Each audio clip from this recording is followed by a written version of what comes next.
Hey everyone, Christopher Ruocchio here, author of the Sun Eaters science fantasy series, an 8-year veteran of the publishing industry, back for a special occasion. Now, as many of you know, I have for a couple of years now been doing special signed limited editions of my novellas combined with some of my short stories with Endara Books, and we have the third one coming out next month. It'll go on sale on November 7th. Very likely they will all already go because this is or have already gone because folks have been sticking with them. And the deal is if you get a copy, you get your number match. So whoever gets number 1, here's your page right now. I don't know who you are, but yeah. So I just got the signing pages for the book, and I thought, hey, I don't often get a stack of 500 pages to sign at once. We should pretend that I am a real author and and do a whole thing here. So I thought I would go ahead and sign them. I already numbered them all already and sort of separated them into groups of 100 just to make things easier, because I am bad at numbers actually, and if I tried to number them and sign them on stream, I would mess the numbers up. But now I did say that these probably have all already gone. Man, really struggling with the lighting. Have already gone. But the thing is that these have been so successful that Endara Books and I have been talking, and we are planning on doing a second printing, not just of this book, The Dregs of Empire and Other Stories, but of The Lesser Devil and Other Stories and Queen of Ashes and Other Stories. We'll probably do those in the early part of next year. We'll do all 3 together at once. And we'll make sort of a not a Kickstarter of it, but officially. But we will maybe be seeing how many we could sell and adding some sort of stretch goal to the whole thing. We haven't quite decided what we're going to do. I'm sort of speaking out of school, but we will be reprinting all 3 of these, and this won't be numbered. I think they'll be signed is the plan, but they will. We'll print as many as we need. So I believe is the idea here. So you will be able to get these books if you want. So yeah. So anyway, to refresh, this is the Dregs of Empire and Other Stories. Dregs of Empire is a Lauralen Aristides point of view novel. Really, it's longer than either of the first 2 Harry Potter books. So it's a book. It was supposed to be a novella. That's coming out on the 7th of November. If you didn't get one of these special editions, you'll be able to buy either a print-on-demand hardcover from Amazon or the ebook as well. There will be, this is the other bit of news, there will be an audiobook, but it will not be out on November 7th because I did not give Recorder Books enough notice, basically. So it'll come a little bit later. So if you're an audiobook person, do just chill out. I guess it'll be on its way. I think I'll go ahead and get started signing. But then it has the stories that are in Tales of the Sun Eater Volume 3, which you can go read right now if you are so inclined. Oh, and actually, before I do begin signing, there was one other bit of housekeeping. The sweepstakes that we were doing with the release of the 3 trade paperbacks is all done. The winners have gotten their books or getting their books. They went out in the mail today. So everything has been shipped. If you deferred shipping, all of your stuff has been shipped. And so it behooves me to mention that as part of that sweepstakes, one of the things we did was develop some new merchandise. And among them, really, the pièce de résistance of the collection was we made some enamel pins of the Marlowe Devil. Here is one now. We made just 100 of them. And they are for sale on the website now. But there are also, when we made 100 of them, they misprinted the first 100. So you can also buy the misprints if you want. They're the wrong color, and the wing is not fully shaded in. So you can get the proper one, but you can also get a misprint if you're the sort of person who's into that sort of thing, because I wasn't going to just throw them away. But if you want to get one, they are available on SolidEmpire.com. So go ahead and check those out if you haven't already. Hope you like them. Jenna would not forgive me if I did not mention that they were there. So it was all her effort, of course, getting this done. So big thanks to Jenna if she is sneakily watching from downstairs. So without further ado, I will get to it. And the way I usually do this stuff is we'll basically treat this like another Q&A stream. If y'all want to just ask questions in the chat, I will sort of answer them as I go. But failing that, I will just sort of talk about random things. So yeah. Anyway, to answer your question there, Corey, Yeah, I do generally sign all of these in one go. If I'm just signing and I'm not writing any, any messages, it's pretty easy to answer to sign 500 in like an hour, hour and a half. It's like either this or I listen to like a podcast or an audiobook, and which I did while I was numbering them. But so you guys are taking the place of Alistair Reynolds here. I'm working my way through House of Suns, which has been we've been pretty fun. I've said this before, but I really like writers that are like that I'm not like.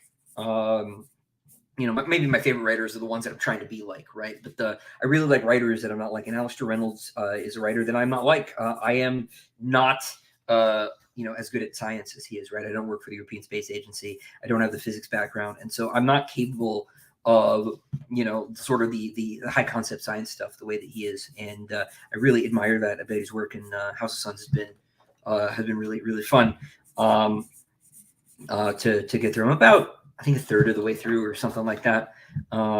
So I need to pick up. I owe a couple blurbs, and I should really be reading one of those books. The problem is the blurbs on. I don't have an audiobook. An audiobook is sort of the only way that I can get anything read at the moment, because I have a 5-month-old, almost a 5-month-old. Sheesh. It's a strange thing too. It feels like it's been like 5 years and also 5 minutes at the same time, which I'm sure any of you who are parents may relate to. But it's been sort of strange. Yeah, it's my 100% real author, favorite 100% real author. I am real, I guess.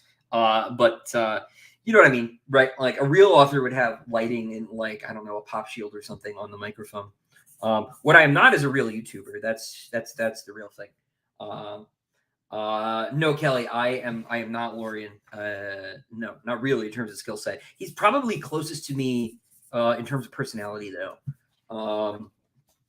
I have the same sort of vaguely evil sense of humor. I am a little worried about this one, though. Dregs is, I should say, before I say anything else, that if you have not read up through Ashes of Man, do not read Dregs of Empire, because Dregs of Empire is set after Ashes of Man and picks up Lorian's thread from where it's left to fall at the end of book 5. And so it is totally going to spoil some things. And so it's hard for me to talk about Dregs at all without spoiling at least one plot point from Ashes of Man, which is that Lorien is in prison, right? Why I won't say, or how he gets there I won't say, but he's on a prison planet, and the book is about getting out or trying to get out, and it's prison, right? So it's it's kind of bleak, and I think people are expecting it to be maybe funnier because Lorien is funnier, and I'm not saying he's not funny at all, but like he has a bad time, and one of these days I'll write something that's like not about people having a bad time, but it wasn't this time. It's kind of Disquiet Gods. Disquiet Gods, I don't think is as dark, and dolorous as some of the other stuff has been lately. But we'll see, right? Disquiet Gods, by the way, is basically done. I'm just waiting on the copy edit to come in. I thought it was supposed to be in my hands already, actually, but that has not happened yet. It should be sometime this month, I think. I have some pity for the copy editor. Anyone who's to copy edit 280,000 word book has my sympathy. At least it's not a 320,000 word book, which is where it started. So made it a little bit easier, but yeah, sheesh, feel bad for him. But yeah, so that's done. I don't really have to do any more work on it besides reviewing the copy edit and I guess reviewing the proofs. I'm really, honestly relieved that there's no, they're not going to be running any glossaries in the Bane books, because paper has just gotten so expensive that putting in all that back matter would just add another 70 pages to the book. So we're cutting that, which means I don't have to read the book again to find all the terms and stuff, which I always hated doing. So I'm kind of glad that there is a substantive reason for me to not do that. On the other hand, the two Bane books are getting the map. So the Disquiet Gods hardcover and the book 7 hardcover will both have the galaxy map in it. That's going in the diamond editions. So that's cool. Did I write like 40 twice. See, yeah, no, I didn't. Okay, good. I was afraid I'd made a horrible mistake and done 2 sets of 40s. But anyway, this time I made it okay. Hey, John, good to see you, man. Hope you're good too.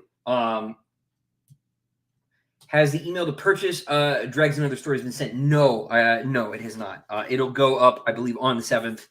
There are no pre-orders with these; they just go up when they go up. So you'll get the email when they're available. But the deal is if you bought Queen of Mid-Ashes and Other Stories, you there's like a 1-month hold on your number. So if you had 17, Endara Books will hold your 17, and if you don't answer by like the end of the month, then you lose your spot or something, which is how we're going to do the diamond editions, by the way, for subsequent volumes. So Steve and I will make it like very clear, if you got copy 500 of the diamond edition Empire Silence, you'll have a month, and you'll know when that month is, because I'll make a lot of noise about it.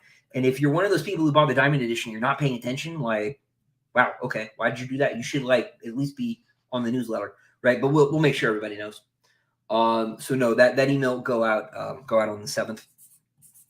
If you are joining a little bit later and you missed this, if you don't have a copy of Queen of Mid-Ashes and Other Stories, and you want to get a copy of Dregs of Empire, you won't be able to get one and Other Stories. You won't be able to get one of the first 500 because you've got to, unless someone doesn't buy theirs, because we're going to guarantee the number matching. But we are going to do a second printing of all 3 next year. So yeah.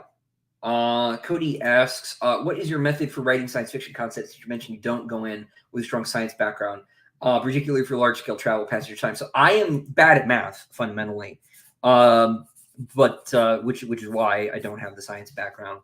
I love learning about the universe. I wanted to be a physicist when I was a kid because I wanted to do space stuff. Really wanted to be an astronaut.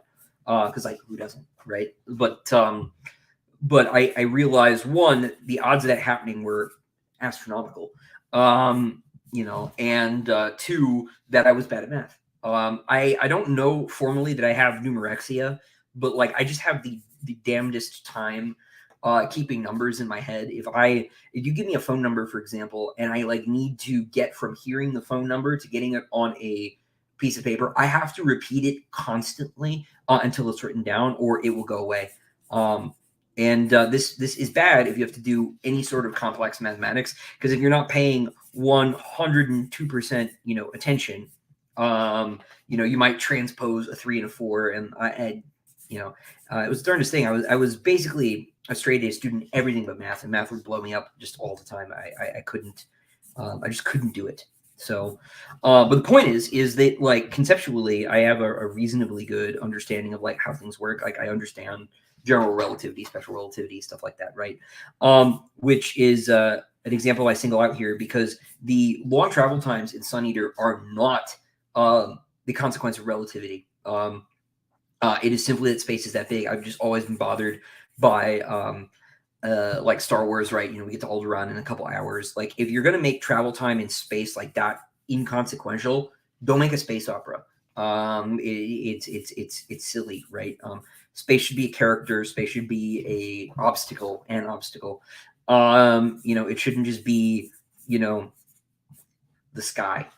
And so I want to make sure that wasn't the case. But the point is that I have like a basic understanding of like a lot of this stuff, right? Maybe that's the humanities background, but like, I understand how it works if like someone explains it to me, right? I grew up watching a lot of Science Channel stuff, a lot of Discovery Channel stuff before those channels were bad. And so there's just a lot of that stuff sort of rolling around. So when I read like a new idea or something, or see an idea that I know is scientifically based in someone else's writing, it's easy enough for me to like get it. It is rocket science, but it's not, right? Like, because I'm not doing math, and so it's not a big deal to sort of put a concept in a book.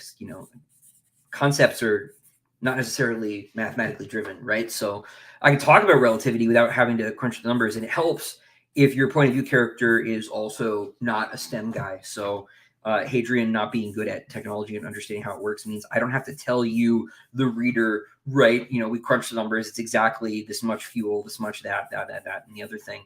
I don't enjoy that kind of science fiction very, very much if it gets really number heavy. I've worked with writers when I was at Bain who were all about, that sort of stuff and putting the logistics on the page and really showing their work. And I don't really think that makes for great literature, personally. There's some writers who can make it great literature, but I would never be one of them. More power to them. It's definitely, a skill. But yeah. Oh, cool. The question showed up while I was looking away. Donald says, bleak. A Sun Eater book is bleak. Yeah, it is.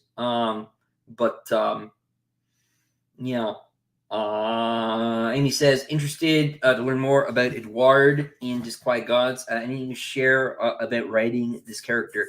So for people who don't know, right? So Edward is a character that Hadrian mentions a couple times a book, but hasn't shown up yet. He is in book 6. The first chapter of Disquiet Gods is available to read right now over on my Patreon. If you go join that, you can read it literally right now. You could leave the stream and go read it. And this character does finally appear in that first chapter. I don't really know, though, Amy, that there's anything I really want to say about the character, though. Because there are people here who might not want to read the chapter. His last name is Albe.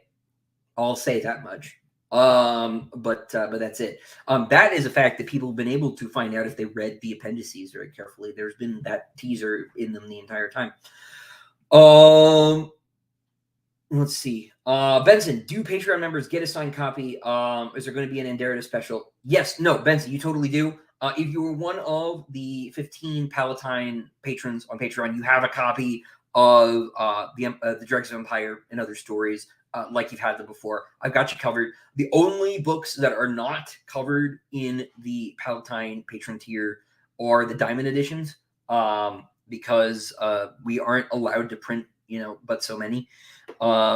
With these ones, even though there's also a print limit, I get a lot of author copies. I made sure that I got enough author copies to cover y'all. So no worries. But with the Diamond editions, because the cost of printing them was so high, Steve didn't want to not sell 15 of them in a way that, because if they were patron copies, Steve wouldn't get his take, right? So we had to sort of make an exception, which is why for the Diamond editions, I held a spot for you guys instead.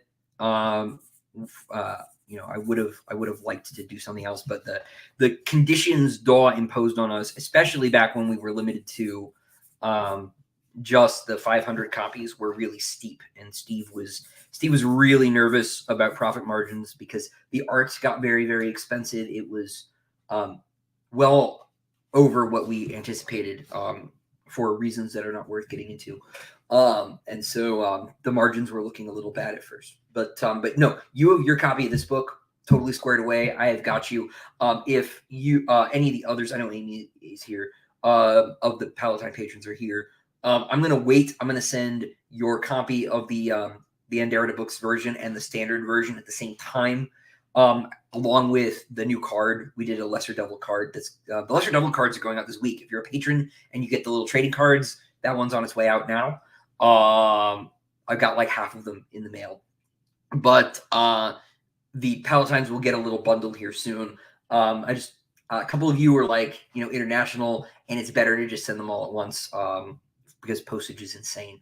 So I'll just I'll send them all together, and that'll all be good. So hopefully next month they'll go out, but I've already started getting things together because it'll be a little while before the books get here to me. Probably early to mid next month, but as soon as I have them, I will be turning them out to the patrons. So before anyone asks, that Patreon slot is like limited to 15 people, and I can't really add more. Amy, the first edition pins are actually less shiny. They got the color wrong, and they didn't fill them in properly. So we thought they would be like a cool little collector's item. So if somebody wants to get one of the misprints, we're calling them first editions, but they're really misprints. So I thought people would think that was cool. People like weird stuff like that. So if you're one of those 100, then you will be forever special, because you have an inferior product. You have a defective product. So we try to put a positive spin on what was actually just a disaster. So it was a very small disaster. They replaced them bonus, but I didn't want to just throw them away. So I thought this would be more fun. Because we only made 100 of the proper ones, right? But we'll probably print more, and hopefully there won't be any more misprints. So there will only ever be the one misprint is the idea. So, all right, that's the first 100 down. Let's see. Sir Galahad. Sir Galahad. I will not elaborate on the meaning of this, but that's a super good question. Donald is on it though. It's yeah, but I could say more, but it would say too much. And there are some questions I just don't want to answer because it does say too much. So that is 100 down. We're on to second 100. Will Disquiet Gods have an additional POV? No. No. There's only the one POV. That's not how it works.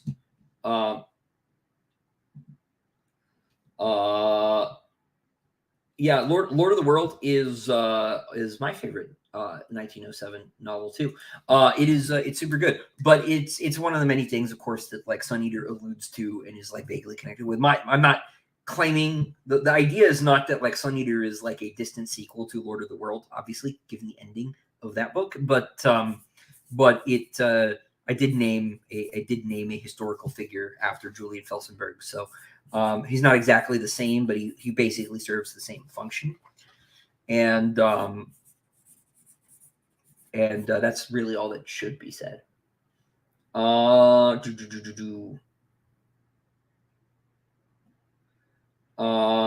Yeah. If you read The Lesser Devil, that'll click. Dominic, reading some Tim Powers right now. Reading on Stranger Tides. Really digging it. Yeah, it is, man, so good. It is spooky season, so everybody should go read The Stress of Her Regard by Tim Powers, my favorite vampire novel. Man, I keep trying to get BookTube to like get into Tim Powers, and despite my constant bullying of Mike, it just has not happened yet. He's one. DJ Butler's another. I keep trying to get both of them to like, get the BookTube bump. Now Tim Powers obviously has like been, he's a legend. He's been writing for a long time, but he's like a cult hit, right? He's not, he's not, Brandon Sanderson famous, and he should be, because Tim Powers is the greatest living fantasy writer. It's either him or Guy Kay. It's not Brandon Sanderson. But Tim writes. He writes like in the weird tales tradition of fantasy. He doesn't write like Tolkien or Magic the Gathering. He writes like historical stuff, and like Clark Ashton Smith, H.P. Lovecraft stuff, right? Although not like cosmic horror, just sort of in that kind of historical vein. But he's just so good, and yeah, one of these days he'll catch on. But with the BookTube crowd, and that will be a good day, because I would love him. He's like Stephen King, but a better writer. Like technically a better writer. But yeah, one of these days. And of course, Dave is my guy, but everybody should read Witchy Eye. If you like fantasy, you should go read it. I say this every time. Yes. Let's see. Donald asks, I noticed you enjoy referencing poetry, Blake Keats. Who are some of your other favorite poets? It's a really stereotypical list, right? I like the Romantics. So I like Blake, I like Keats, I like Byron, I like the Shelleys. And that's like really it. I used to memorize Shakespeare monologues and sonnets, and I will not perform because I don't want to mess up and make a fool of myself. It's been a long time since I unloaded that skill, but I was real into Shakespeare in college. I took like every Shakespeare class that I could get my hands on.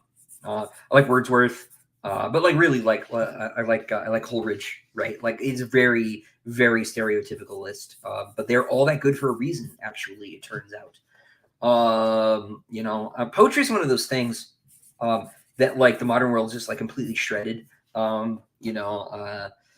People just think that it's like, using anarchy in random places because that's what so many modern poets do. The only poet who's allowed to write free verse is T.S. Eliot. Everybody else should stop. And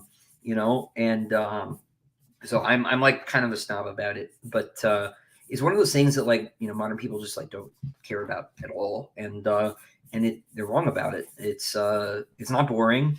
The point is is to enjoy the feel of it and the rhythm, and for most free verse poetry is actually just prose where people hit the anarchy a lot, and so I like the old stuff because it's not that. It's about meter, and it's about the sound of language, and it's really language is ornamentation, language is decoration, language is music, and people don't appreciate that. So anyway, yeah, it is a stereotypical list. It really, really is. Any updates on the Howling Dark Diamond Edition? Looking forward to these amazing editions each year.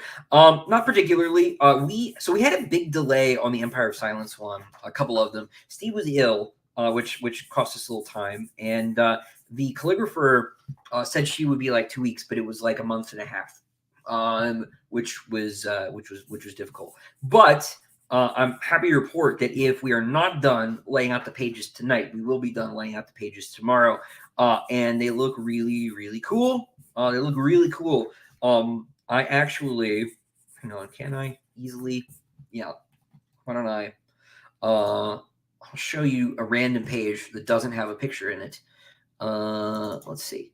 So you can get a sense of what it looks like. I showed this on the Discord yesterday. This isn't 100% final, so it may be subject to some change, but present and share screen, the other entire screen.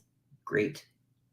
So this is what the layout sort of looks like on just normal pages. This is from like chapter 3 or 4. I think it's 3. So it's pretty. Yeah, it's 3. It's totally chapter 3. So this is pretty early on.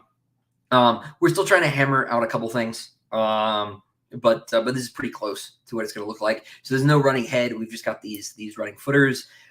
This will change too when you get to the Guns of Pharos. In the back of the book, it'll say the Guns of Pharos instead of Empire of Silence. You see, you've got the drop capitals here with the little small capsing on the first few words of each little section. It'll do that every time there's a scene break instead of doing the little swirl thing from the other version. So this is basically the look. Feeling good about that. Obviously, you've got the images inserted in line and everything.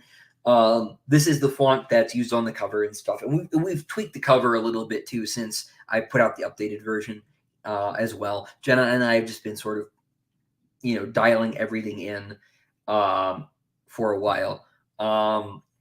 But we're pretty close. Part of what's taken so long too is just that I have been trying really hard. Steve has been trying really hard to get just all the little details right this time, because whatever we do, is going to need to be consistent for the rest of the Diamond editions forever. And we're looking right not at just doing the 7 books, but we're doing probably 2 volumes of short stories, because each of the Diamond editions has a new story in the back. But each of the Endara Books editions, because Endara Books is going to, in addition to doing, these, right, is going to do Empire of Silence, Howling Dark, etc. Each of those will have a different story in the back of them, and we'll put all those together, and we'll have a second volume of short stories. So there'll be 2 volumes of short stories in addition to 7 books, right? And the novellas will get collected into an omnibus. So that's 10 books. So we'll be doing this for the next 10 years is the plan. So I will have a 10-year-old by the time the Diamond editions are done, which is like kind of incredible. And maybe a little bit less, because we're trying to do these every like 9 months. So the plan is probably to get James rolling on the cover for Howling Dark before the end of the year. James is going to be redoing the cover for Tales of the Sun Eater 1 in November. So that's cool. We got that coming up. And I'm also redoing the print-on-demand edition of Queen Mid Ashes, because it famously uses stock art for the cover. because I had like a week to get it out and no way to get art done. So I paid $50 for a bit of stock art, and it like kind of works, but it's it's not a real cover. So we are going to redo that, and then we'll redo the Lesser Devil and Tales 2 next year is the plan. So all that stuff's in motion. But yeah, so Howling Dark Diamond Edition, probably we will get rolling towards the end of the year a little bit as we're wrapping up production on Empire of Silence. It is possible that the Empire of Silence Diamond Edition will not ship until like January at this point because of the delay that we had. But we will still get the Guns of Pharaohs ebook and the posters out probably. I don't want to speak for Steve, but like probably next month. We're looking at printing those soon, the posters and things. So those will start rolling. And Amy, I know you and I need to talk. So I have enough. I've forgotten about you. I promise. Let's see. Orion says, Don't I'm Alone, Insane's new and other stories cover is my favorite. What does creative process of Kieran look like in terms of choosing and posing characters? So I pick the characters. Obviously, I look at the novella. Novella character goes in the middle, right? So Lesser Devil was Crispin. Queen Made Ashes is Hadrian. Now it's Lorian's turn. And then with the last ones, I usually put one other character from the novella, and so Gedor Malian appeared on Queen of Made Ashes because she's like kind of a big deal, and Lyra Ornatale and Lyra Ornatale was on Lesser Devil, another story. She's the purple-haired lady. Purple was a little bit of license on Kieran's part. That's but that's okay. It's all lady, right? For whatever reason, the purple hair dye increasingly popular trend, but. I always see like 7-year-old ladies like pink purple hair. I don't know when that became a thing, but it is. But in any case, so we usually have like 2 characters from the novella. In this case, that's not the case. All the characters backing up Lorien on this cover are from the short stories. That wasn't for any particular reason. There is a character in the Dregs of Empire who could like easily have taken that spot, but I just wanted to go this way. So it's sort of arbitrary. I knew I wanted Cassandra on the cover because Cassandra is cool, right? And also having like characters from the book covers appear again in these is nice. It's a little bit of continuity building. So I knew Cassandra was going to show up. Corvo had to show up too because she's great. And of the stories, the other stories in the book, the Corvo story and the Cassandra story are the only ones that feature prominently characters from the main books. So they both needed to be on there. And then I just sort of think like who'd be cool. I really like Gutter Ballet, so I put Simon on there. And I thought the astronaut character from the Archanaut would be cool too, because it's like a little bit different. And so that was sort of the move. With the last ones, I just try to think like, I want to get as like broad a spread of character as possible. And so, like the last one, I want to make sure Valka showed up, even though, no, she has a story in volume 2, Good Intentions. She's also in Queen of Made Ashes, but she's also Valka, so she should be on the cover if she can reasonably be on the cover.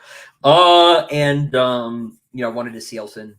It was not a Sealson point of view story, but there were Sealson in several of the stories. So it needed to be done. We'd only had the one Sealson drawing at that time on the Kings of Death cover. So it was like, we need to get another one.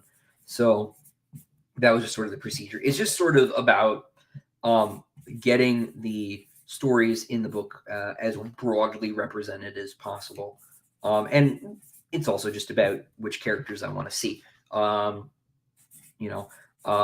Big Corvo fan me, so it was time to get her. It was time to get her on the cover somewhere because she was never one of those characters that's going to get a main book cover because she's a bit more peripheral. But it was it was time. So I write up a letter basically, and I send it to Kieran, and I describe all the characters, and it's getting easier because he's drawn a bunch of them before. So I'm just like, do Hadrian again, right? And that saves time. But this time, give him a different cape. And that's fun. But so I write the letter, and then he does some thumbnails, and they're black and white, and I'm like, yeah, that looks good, but can we change this, that, and the other thing? Usually, it's not very much. If I have any notes, they're pretty marginal. And then he sends things back, more polished, colorized and so on. And we go back and forth. This one was interesting because Kieran sent it back with a gray background. He was like, "What color do you want? Your choice." And I'm like, "Man, like I am not I'm not a colorist. I'm not a visual thinker." So I was like looking at all the other ones, and I was like, "What's a color we haven't done?" I was like, "I don't know, man, teal." And he's like, "Cool." So we did that, and the Dregs of Empire takes place on Belucia, which is one of the Imperial prison planets, the most famous one, sort of the Alcatraz, or the Guantanamo, if you prefer. And it's a snow planet, so we put some snow particles in there to sort of gesture at the setting a little bit. Settings more explicit on the cover John Ballaran did, and is editing for the print on demand edition, since people were a little bit split on that one. Poor John. We've been working on some revisions. He's been a champion, but yeah. So that's basically how it works, and that's basically how it works in general. There are some differences. James, I had like a hour and a half like Zoom conversation with about the Diamond Edition cover, which was really cool. Most artists I work with, you don't like spend time talking to them on Zoom, so like that was really neat. And he put together like a dream board, basically, a lot of like photo references and stuff, and we talked about people that like might inspire Hadrian or Velka, real people and stuff like that, and that was cool. And John, when we did the Dregs sort of standard cover, was like really like litigious is almost the right word. Like I got the longest email I've ever seen about like obscure points of detail and stuff like that. He was like so into it. It was really fun. I really like John, and really excited to do the Queen of Mid Ashes remake with him too. So that'll be really fun. But yeah, no. So the process is generally the same, but it with the back and forth, and you go from thumbnail to value comp to final to revision, right? Often, if the revision numbers start to get too high, you have to pay for extra revisions. But I try to step back and let the artists see themselves a lot. If they like have a weird, obscure detail, that I didn't ask for, that's sort of off the wall. Unless I like really feel strongly about not having that thing, I like let them do their thing. I'm trying to think of a like good example of this. But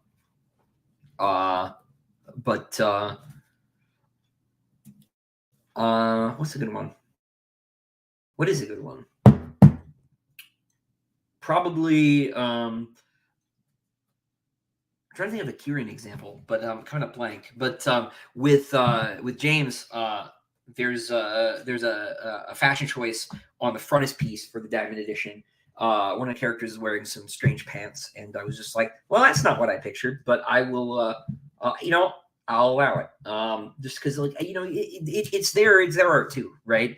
And it needs to be my vision. But if it's something that's not super consequential, I try to like back off and let the artist be themselves, because you're paying for that artist, right? You want them to be them. So you want them to be them doing your stuff, right? And that's like a fine line to walk. But you don't want to be a tyrant, right? You want to be, you don't want to be a dictator. You want to be the king, right? And the king should not be a tyrant, right? Those are different things. Are supposed to be different things. Anyway, that was a long rambling answer. Till Hagen says didn't catch the Albay thing until Four Devils. Let's see. Esteban says, Chris, no spoilers. The Tales Volume 3 short story about the origins of the Marcani was amazing. Sorry, I missed it. What's the deal with these hardcover editions? Yeah, so if anyone here does not know, there's a small press, really it's a bookstore that started their own little publisher over in the UK called Endara Books. The publisher is Planet 9 Press, but it's the same folks. It's a couple, Rob and Ruth, delightful people. I worked with them now for a few years. They actually produced short run signed editions of the UK editions of my main books, even after my UK publishers stopped making hardcovers, because Golanx did not do hardcovers of Howling Dark or Demon in White, and then they dropped me, and I went to Head of Zeus for books 4 through 6. They kept doing hardcovers. They specially ordered, I think it was 500 hardcovers of the UK edition, and like those all sold. My UK sales have never been my American sales. My American sales are much better. He saw that I was doing this novella and thought, hey, can we do I was starting up this little publisher. Can we do, a limited edition of your novella? And I was like, man, sure. But it's like really short. So why don't we do this? Why don't I give you the novella, and then I will give you this little short story collection that I've only done as an ebook, and we'll put them together. So we put Tales of the Sun Eater Volume 1 and The Lesser Devil together, and we made a book. And then we did the same thing with Queen Mid Ashes and Tales of Sun Eater Volume 2. And now we're doing the same thing with the Dregs of Empire and Tales of Sun Eater Volume 3, which hilariously was both the longest novella and the longest collection of short stories. So this is almost twice as large as Queen Mid Ashes and Other Stories was, which is why it's a little bit more expensive. Because, Rob really, springs for the good paper and stuff. So they've been limited to 500 copies. And so these probably are already all spoken for. But that being said, we're going to do a second printing next year of all 3 of them. You'll be able to buy all 3 together. They just won't be numbered. So these won't be first. They won't be first editions, basically. But they'll be the same book. They'll be at the same quality. So, anyway. On your honeymoon too, Esteban, you should not be on the stream, man. You got stuff to do. You got places to be. I say this, but I had to edit Demon in White on my honeymoon. My editor gave me 2 weeks, and one of them was the week I was on my honeymoon. Fortunately, Jenna takes naps a lot, so it was cool. I edited Demon in White on a cruise ship in March of 2020, and Jenna took a nap, and it was great. And I got the book done in time. So, but I'm glad you're here, man. Glad you're here. Congratulations. That's huge. That's so awesome. Congratulations to you and the wife. Zin says, Sanderson said GGK is the greatest living fantasy author. Yeah, no, I remember him saying that too, and he is correct. And people should totally read Guy K, and they should totally read Tim Powers. Brandon Sanderson too, but people don't need to be told to read Brandon Sanderson. People read Brandon Sanderson automatically. They need to be told to read Tim Powers. So until they don't, I will keep telling them. So I want to read the new Powers too. The stuff he did for Bane has pretty much across the board been pretty awesome. I liked Alternate Routes a lot. That's probably a bit more of his. It is a little bit more. I think it's an easier pitch, right? It's basically it's like X-Files, but it's supernatural instead of alien stuff, right? It's great. Sam, I'm close to 252. I'm on 233. If I remember, I'll make a point about it. But we're getting there. We're on 235 now. Severian says Kieran did himself the cover for Tito. Smashing beautiful cover. Yeah, he's just the best. So at first I was nervous. I had Sam Weber do the first one, and they were like, yeah, we can't keep him. We're gonna get this new guy. And I was like, oh no, I lost Sam. That's devastating. And as great as Sam is, and he's one of the best. It's just been an absolute joy working with Kieran. He is just a gentleman and a machine. It's just been fun. And we are by no means finished or nearly finished working together. Endara Books is, like I said, they're going to do special editions of the main series. And those will have all the bells and whistles. They'll have different bells and whistles in the Diamond Edition. They won't have the Diamond Edition art in them. I don't know if they're going to have interior art or not, but they'll have their own, their own stuff. They'll have a new story in it. So the Endara one will have a different story than the Diamond Edition.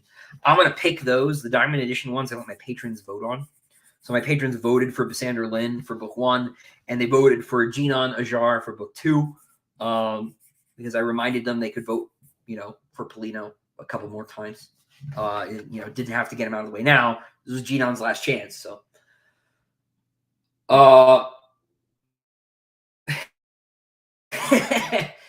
But yeah, sorry, I just saw Donald's thing. Only poet who's allowed to write free versus T.S. Eliot. Yes. I love you too, Donald. It's been great having you on the server. It's been fun.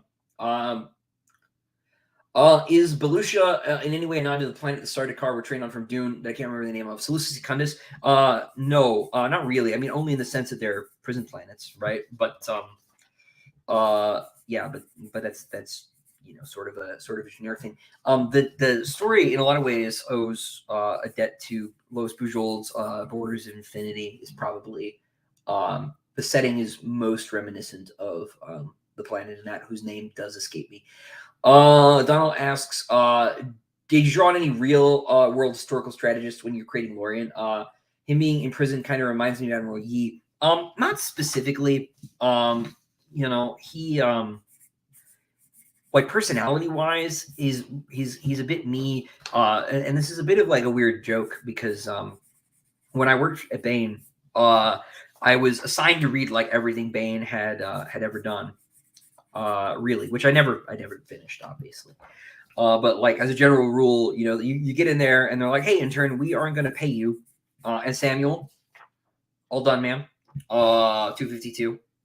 So we are officially out of real Pokemon. We are into the Hoenn Pokemon of numbers, and those are all fake. Everything after Johto sucks. So take that. I mean, realistically, everything after like maybe Gen 5 sucks, but Pokemon's bad now. Send tweet. Take that, my brother. My brother still plays Pokemon games, and they just keep getting worse. Anyway, that's a completely bizarre aside. But I was reading the Ruocchio stuff, and my boss was like, yeah, like it's no wonder you love Miles. He's basically you, right? I'm not quite as short, and I don't have brittle bones, but the temperament is like basically the same. So everyone's like, oh, or is Lorien like a Miles thing? And like only because Miles is a me thing, really. When I wrote Lorien, I was like, I'm just gonna like basically make me. Sort of the thinking. It's not completely true, but like I said, is like sense of humor is closest to mine, because everyone always assumes that main characters are self-inserts, and they are, right? Every character is self-insert in some way, even if it's by negative, because you are writing your understanding of people, right? And so everything that you write is an extension of your interpretation of the world, right? If nothing else. So I was just like, if that's what the people want, fine, right? Like I will put my personality on a character as much as possible.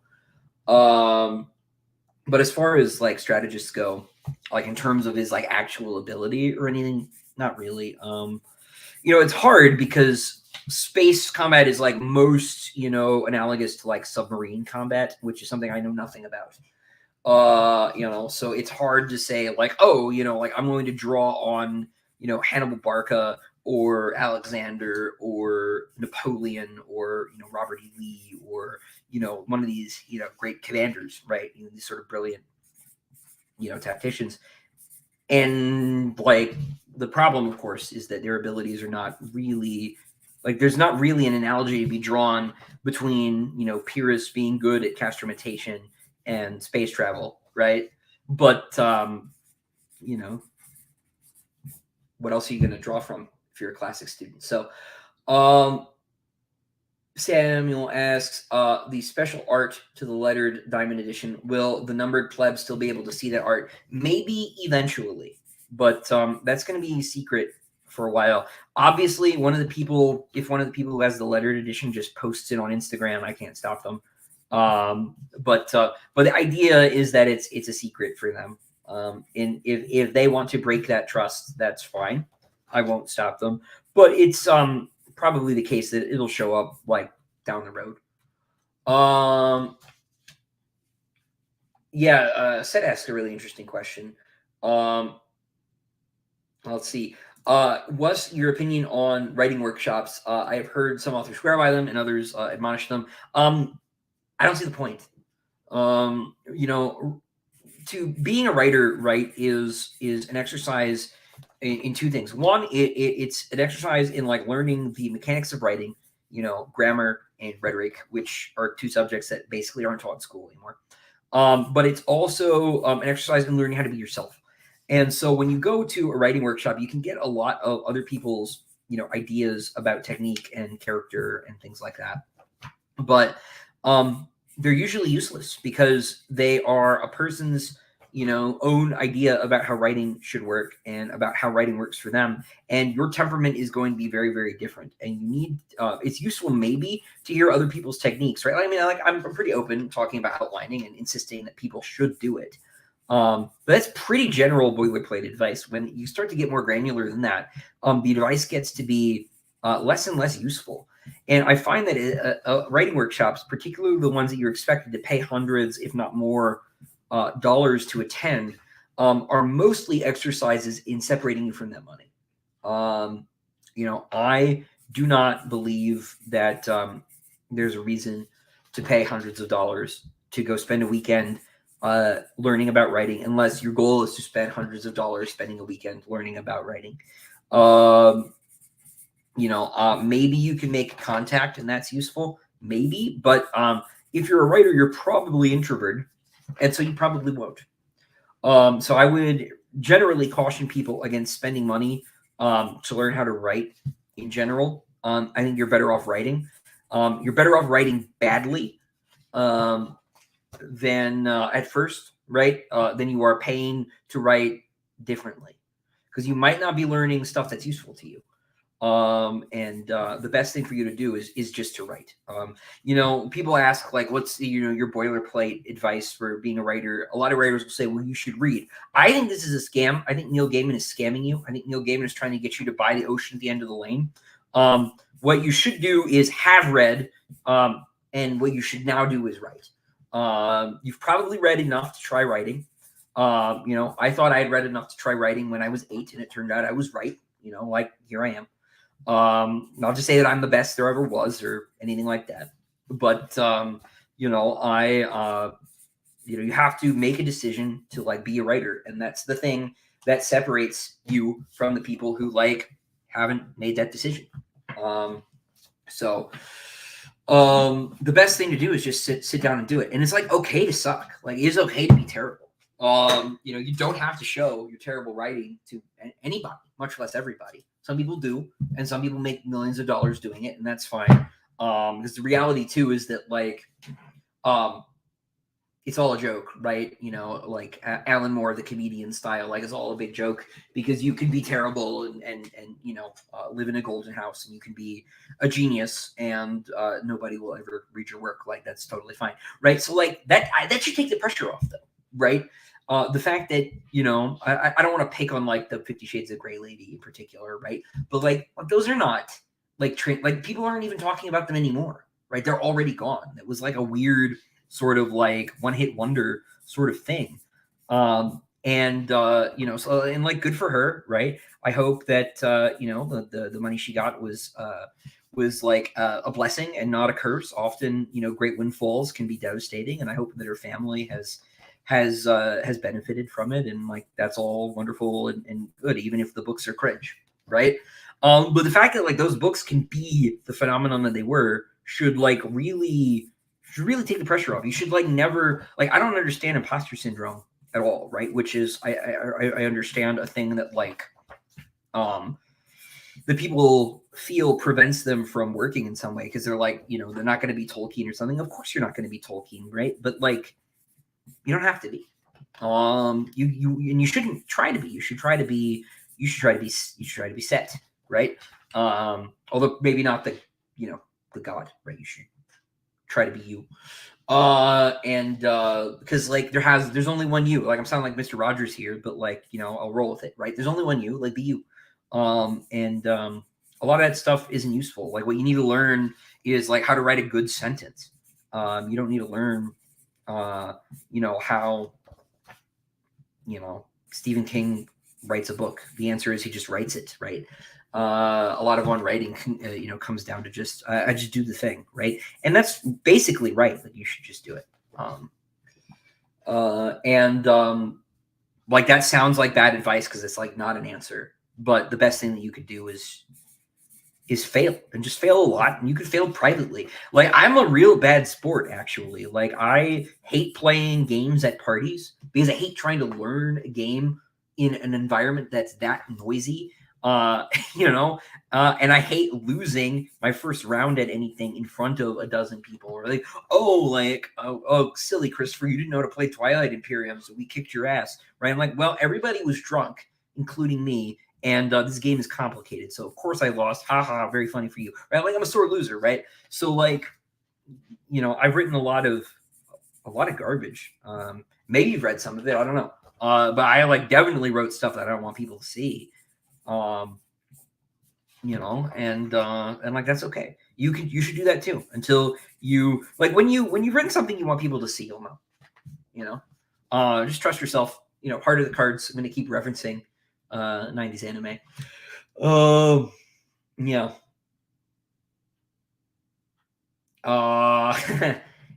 You signed damn fast. Yeah, well, my signature is like, so the secret to signing easily and a lot is to have a really like loose signature. If you have like a really tight, cramped, little detailed one, you're gonna hurt your wrist a lot.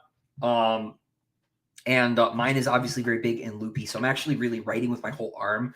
Like, it's my elbow that's moving; it's not anything else, and that makes it a lot easier to do. Degul of 4. Yes, Brendan, you are the best, man.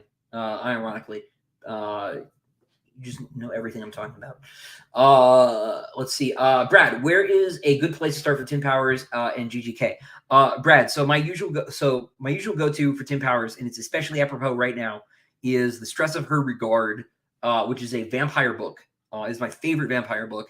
And it's obviously almost Halloween. So, like, this time of year, I tried when Mike was on the stream after we got off. Michael, Mike, you gotta, you gotta read it. Now's the time, and he's not gonna do it. But we'll get there eventually. The Tim Powers game will rise up. But for Guy K, my favorite Guy K is Sailing to Serantium because I'm a Rome weeb. It's 2 books. The second one's Lord of Emperors, and it is set in a fantasy version of 6th century Constantinople. It's got chariot races. It's got like political intrigue. It's based on the reign of Justinian and Theodora. It's like super, super great. And you don't need to know the actual history to enjoy it because, what Guy K does is he has his own little fantasy world where he changes things. So the history is not followed. It's simply taken as a point of inspiration. So, like, characters who are based on real characters do not live and die the way they did in actual Earth history. This way he's allowed to tell, the story he wants to tell, but still write it about the period he wants to write it about. And he handles magic in such a wonderful way. He's not a D&D player, right? He's not talking about how many, I say this all the time, but like how much tin you have to freebase in order to channel Fireball. Like, it's not like that. It's actually supernatural. It feels spooky and numinous and terrifying, and I just love it. And they're both just beautiful writers, both Tim and Guy K. Just tremendous writers. Yeah. Oh, hey Scott, what's up? Sorry, I've already answered. When do I need to get my matching number order in for Dregs of Empire? November 7th. Absolutely no problem. Colin, yes, if you had Queen of the Ashes and other stories, you get your first shot at Dregs. This extends to people who bought like a copy on eBay or something. You have the copy. You just have to get up with Endara Books and say, "Hey, I bought this on eBay. I now own this copy. I don't know what standard of proof that Rob asks for, but whatever the standard of proof is, just work it out with him, and yeah. So I'll take care of it."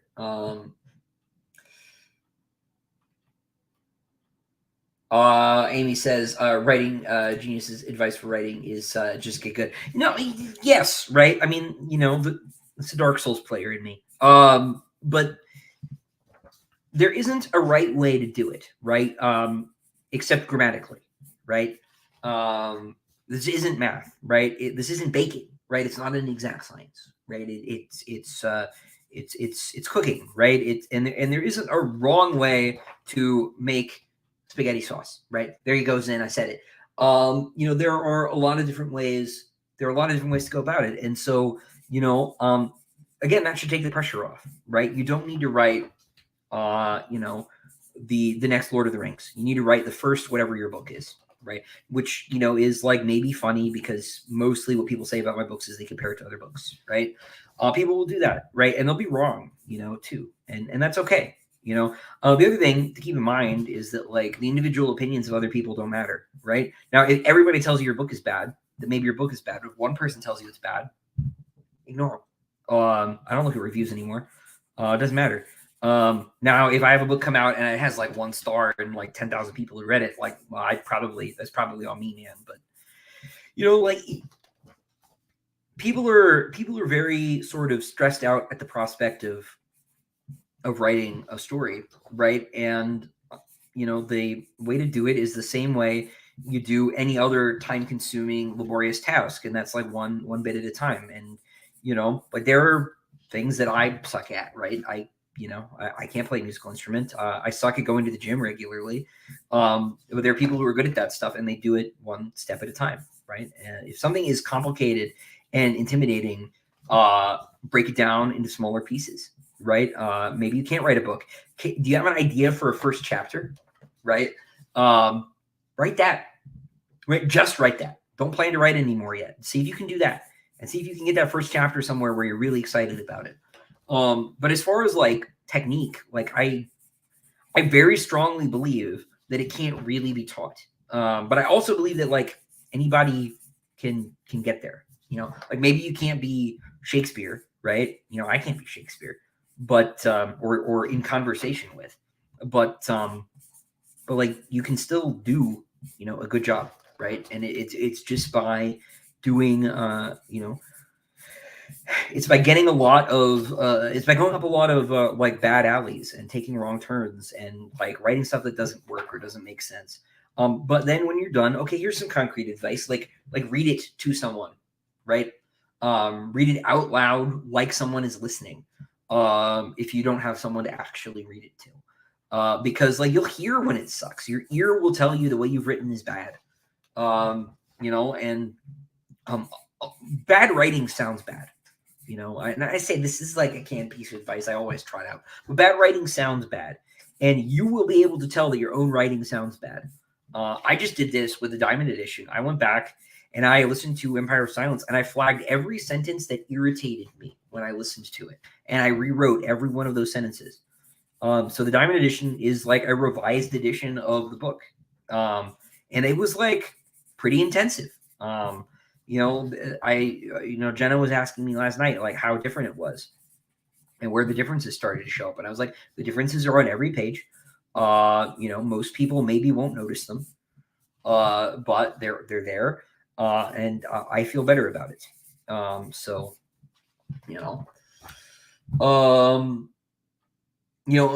Because that's also the case, right? Is that like, you all, I think, like these books, and I have problems with them still, right? So, like, maybe that should take the pressure off too, right? So, that doesn't mean you should George Lucas your work indefinitely, right? But, I was making a special edition, so it seemed like the time to clean things up. So, I'm going to keep doing that. I'm going to go through all of them. I'm hoping by the time I get to book 7, like, I don't have to change that much.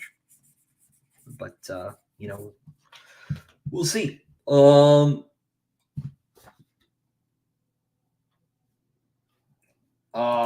Zin says, if he ever writes fantasy, he will spend as much time on food as George Martin does, but his food will sound better. What's wrong with George Martin's food? That stuff sounds amazing. It's like pretty period, actually. One of my big frustrations with the Game of Thrones show is that the book Westeros is like way more beautiful and interesting. The TV show Westeros is like bland, gray, terrible, it's typical Hollywood medieval land in a lot of ways.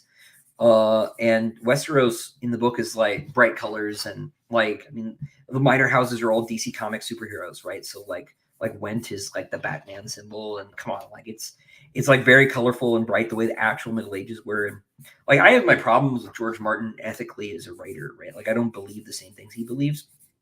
But like, man, that setting is so good. I really wish that he would lean more on the cosmic horror stuff he's got playing around in the background in that universe. It's just so interesting, and it's just not present enough. I would love to really get into it. Let's see. Um, let's see.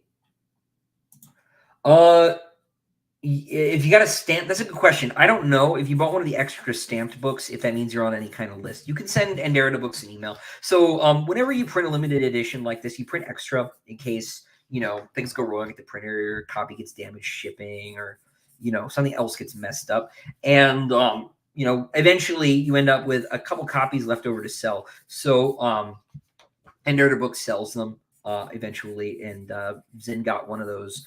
So instead of being numbered, they just have a little stamp on them on the number line. And if you got one of those, I'm not sure if you are like on a list or not. So I would just email and find out. That's a question for Rob. Can't wait for Dregs. Hell yeah. Thanks, man. I don't know that burning bacon black is a period thing. That might just be Tyrion liking bad bacon. I don't know. I'm not like an expert in medieval cuisine, but that doesn't sound like a thing. What was that? Oh, open a sidebar. It's weird. Yeah, the show is like not very visually interesting a lot of the time, which is a shame. Because actually the world is really cool. I really like George's world building. But let's see. Ben says, one question: will the same method as the previous volumes be used to purchase the third volume by those who bought the second one? I asked because someone lets me use their address for shipping. Sure, yeah, I think so. I would send them an email. That's probably a them question. Yeah. Amy asks, what's going on in your head as you're outlining the final book and coming to the end of this journey? Mostly this outlining process is one of desperation, because outlining is a weird step for me, because I will spend like a whole day sitting and staring at a ceiling trying to like figure out how to get the next couple chapters to click, and like not do anything. And so it doesn't look like I'm working very much, because like by the end of the day I will have written like 3 pages of text, which there are days where the actual writing looks like that. Haha. But mostly it doesn't. But that's very hard to do with a 5-month-old. So I don't get a lot of time. So I've been waking up really early, as often as I can, which is not super often, to try and squeeze the outlining in before my daughter wakes up, which has been getting earlier because she is learning how to sleep like an outside human and not like an inside human. And so that's been getting more and more difficult. But I'm almost done. I'm around chapter 50. I think they'll have about 70 chapters in the outline.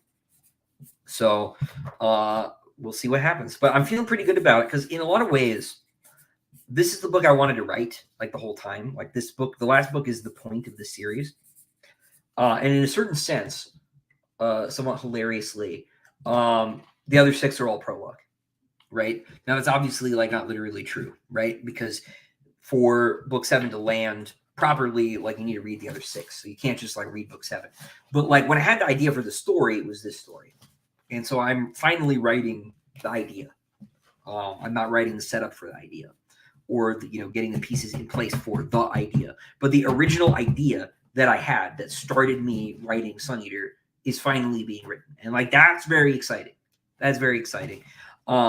Because I talked about this before, but the Colosseum scene in Demon in White, where he fights the Myskolos, was a scene idea that I had for like half my life. Like I just thought it'd be cool. Like what if that happened, right? Catch the sword, right? That'd be neat, right? It was just that idea. It was just I want that moment, right? I didn't know the context or anything. I just knew I wanted that to happen. I thought about it every day. Like every day, I was like, that scene will be really cool. I don't know when I'm going to write it, but it'll be really cool. And when I wrote it, I stopped thinking about it and never thought about it again. And once it was out of the way, it was time to start thinking about other scenes, right? Scenes that were up ahead that hadn't been written yet. So, in a sense, like writing it exorcised it from my head. And what I'm excited about is exercising the entire Sun Eater arc from my head. Now, when I say entire Sun Eater arc, I mean the 7 books, Hadrian's story. I don't mean the universe. I don't mean the IP. I mean this story, right? Because, of course, I'm not done with the universe, right? I'm going to keep doing stuff in it indefinitely. I have no plans to leave. I might do something else, but I'll always come back. Yeah, so I'm interested to see what will happen to my brain when it's done. Because once it's all down, like Lord knows, right? I assume the other story ideas will start to get clearer and stuff like that, or there'll be another new idea that will sort of crystallize. Because my plan is to write a standalone novel next, but I don't know if that will be a Sun Eater universe thing or another thing, or a standalone novel that's like possibly the first of a new series, or what. I don't know. So I'm mostly interested in what the psychological impact of finishing the series is going to be. I think that will be very interesting. That's the thing I'm most looking forward to. Brendan, to your question, yeah, I have a title for book 7. It is. I've had it for a while, actually. I had it back when it was book 5. So this was a title, because Ashes of Man and Disquiet Gods both were not supposed to exist. It was supposed to be Empire of Silence, Howling Dark, Demon in White, Kingdoms of Death, book 5. And that, didn't happen. So this one is actually a much older title than the last 2. Ashes of Man, I basically made up on the spot on my phone call with my editor when she told me that I needed to split it. She did not like the title, but that's her problem. So I've got it, and you will learn what that title is when the Diamond Edition of Book 1 ships, because it will be on the card page. So people will know, if not in December, they will know next year what the title will be. Because I figured the Diamond Edition should have every title on the card page, So it seemed like the thing to do. So you have that to look forward to very soon. But yeah, no. So there's a lot going on. We're out of questions at the moment. But I'm on 424. But yeah, no. So we got obviously Disquiet Gods coming in April. We've got book 7, of course, is about to get into development. But Endara Books and I obviously have this coming out. And then we are going to do The Murdered Sun, which is the original draft of Empire of Silence before my editors changed it. That'll come out probably in the first half of next year. And then hopefully by the end of next year, you'll see the Endara Books edition of Empire of Silence, which I think I dropped a thought when I was talking about that earlier. Kieran is going to be redoing the covers for the Endara Books Collector's Edition. So there'll be new covers for all 7 books that will all be by Kieran from Endara Books. So we'll have James's covers with the Diamond Editions, ones that are sort of more Drew Struzan looking, and then we'll have more Kieran stuff for the others. Those will be wraparounds, and they'll be like more involved pieces than just one character on a kind of neutral background. Very, very excited about those. Those will be real fun, I think. And Murdered Sun will sort of pilot that template. It'll be sort of, the Murdered Sun cover is going to be sort of Kieran's Empire of Silence cover, because he never got to do book 1. So in the style of the original cover. So it'll be Hadrian by himself, on the cover. That's the plan. But it'll be a wraparound. So be a little bit more extra. So we'll see that soon. He's actually going to start that, I think, in November. We're going to have the art go into production. There's just been so much new art, and as you all know, that's like my favorite thing. So we're doing that. I'm doing the rebuilds of Queen Made Ashes. I'm doing the rebuild of Lesser Devil. I'm getting new covers for both Tales 1 and 2. Those are both getting done. That Kickstarter money is all getting invested back into Sun Eater. So we got all that happening. The other be some more short stories. I have 2 little other projects that I won't talk about that I'm working on as well. One of them, my work will be done by the end of the year, and the other one is a bit more ambitious. But very excited about both of them. And then, of course, there's the next Diamond Edition, and I feel like I'm missing something, but I think that's probably about it. Yeah, no, I think that's about it. Yeah, so there's a lot going on. There's a lot going on. Let's see. Brad asks, fascinating me how the outlining of something like this works. How do you decide how to space events out? Is it just linking specific scenes you have ideas for? Yeah. So it's actually, the way I do it is pretty simple. All right. So, going back to briefly to the like writer's workshop thing. I think really what I object to is charging for writing advice, because like it's not that hard to just give people advice. I just don't. It just bothers me. I don't know. I think that's why I get so ornery about it. But what I do is pretty simple. I like go into a book, right, with maybe I may have like 3 ideas, right, and I like try to figure out what order those ideas go in, right. Like let's say I'm writing Star Wars Episode 4: A New Hope, right, because like everybody knows that. I know I want a planet to get blown up. I know I want Obi-Wan to turn into a ghost, right, and I like know that I have like I know I want Uncle Owen and Aunt Beru to get killed. So like that idea like presupposes that Luke exists. It presupposes Obi-Wan. It presupposes the Death Star. So I have like a vague concept, right? Now I need to come up with some more points. How do we get from Uncle Owen and Aunt Beru getting killed to the to Obi-Wan turning into a ghost to a planet getting blown up? Like what order does that go in? Right. So, we figure that out. And then like on the way, you come up with some other points, right? So you figure, right, we need like a real inciting incident. Maybe we need this whole Princess Leia thing at the beginning.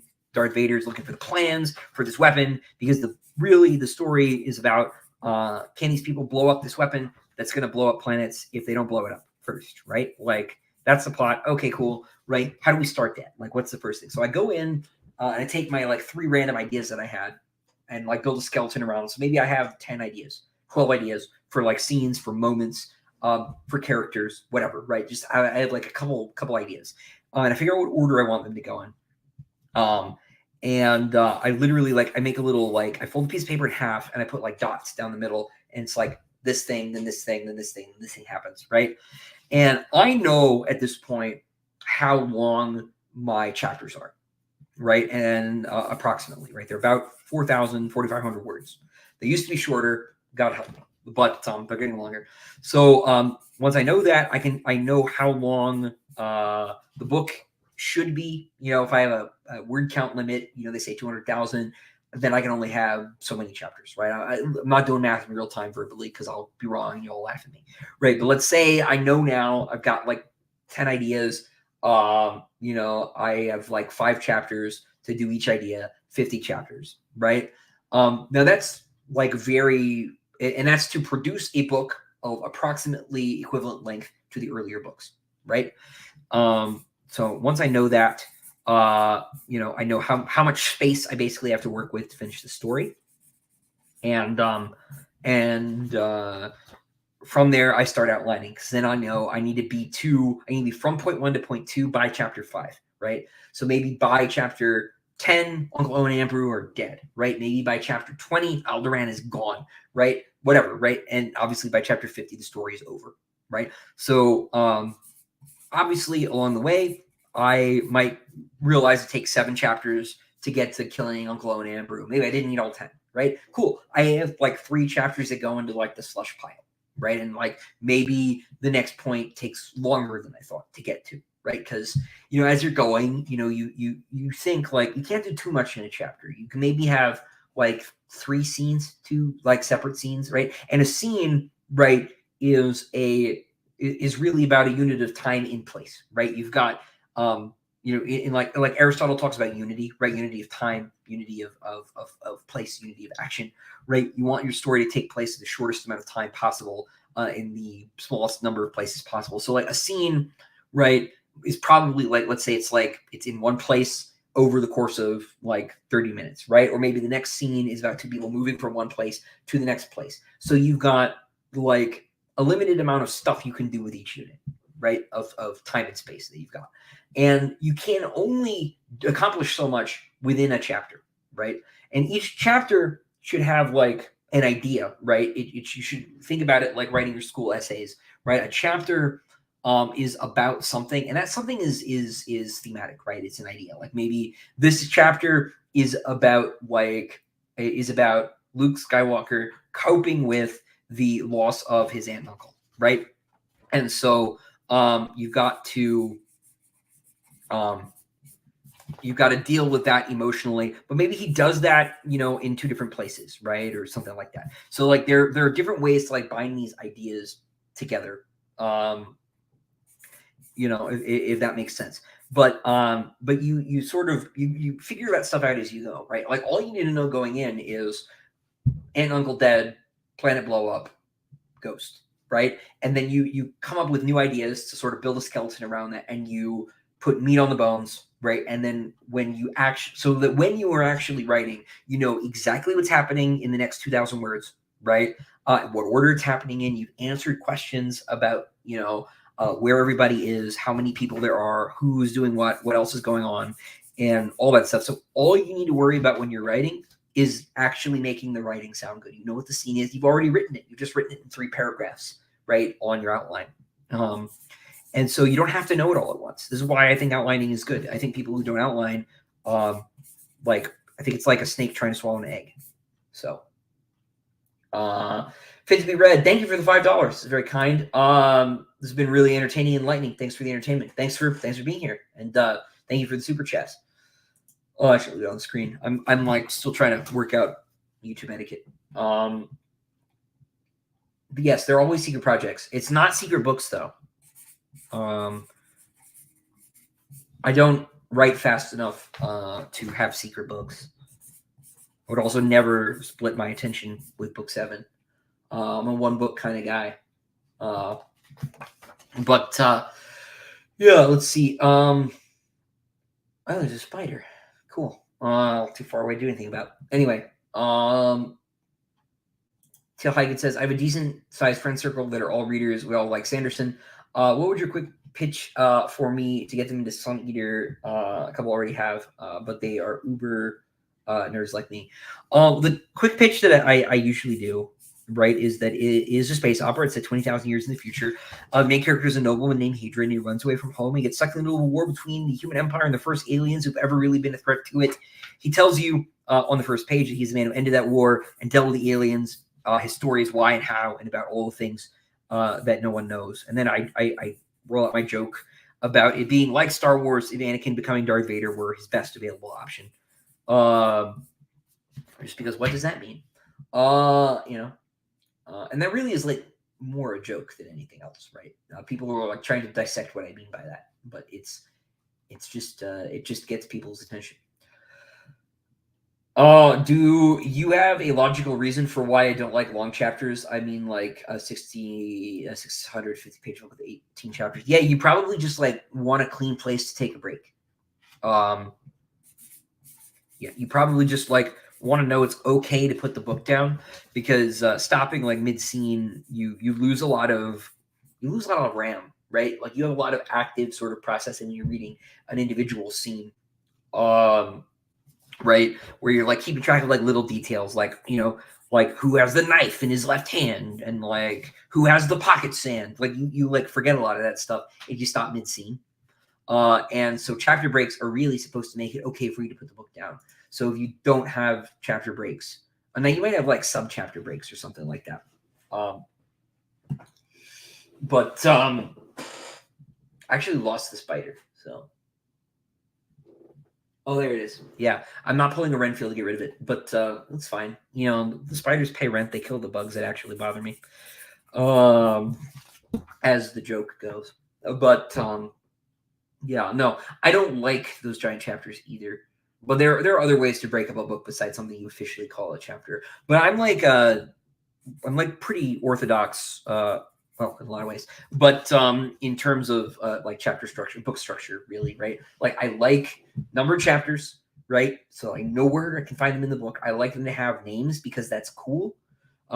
It's fine not to do that, but like structurally, like Dune frustrates me because you can never find what you're looking for in the book unless you've read it as much as I have, because you know which epigram to look for.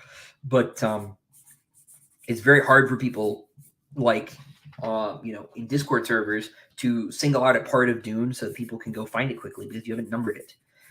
Chapter numbers are for the reader's convenience, and I'm on your side, guys.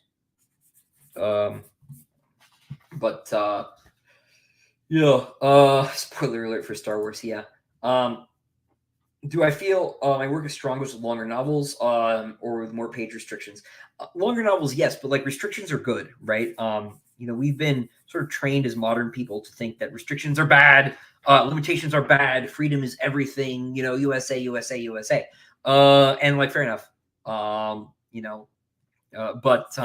actually limitations are cool because you have to like be more creative if you have limitations. So sometimes being assigned like I would never have come up with the idea for most of my short stories if they weren't like, Christopher, now you have to write a story about courtrooms. Like I wouldn't have written a victim of changes in a vacuum. I it wouldn't have occurred to me. So like having a prompt was like really cool, right? It's a different situation. So I like restrictions. I find them challenging, right? So you should like, so that's nice. But that being said, I do think that I enjoy writing novels better than writing short stories. I find short stories really stressful because they're usually like so restrictive. Like the Royal Game, I was told I had 3,000 words because that was all they could pay me for. But I eventually I was like, look, like I wrote 5,000. I don't want to find a way to cut 40% of this story. Can you like just not pay me for the other 2,000 words? And they were like, cool, right? Like that's fine. As long as you're cool with that, we're cool with it. And it was actually would have been more work for me. So like it's fine, But that's really, really short. So people usually like the short stories people don't like that much are The Duelist, is one people aren't like that high on, and that's because it's so short that like not very much happens. That's a difficult limitation for me.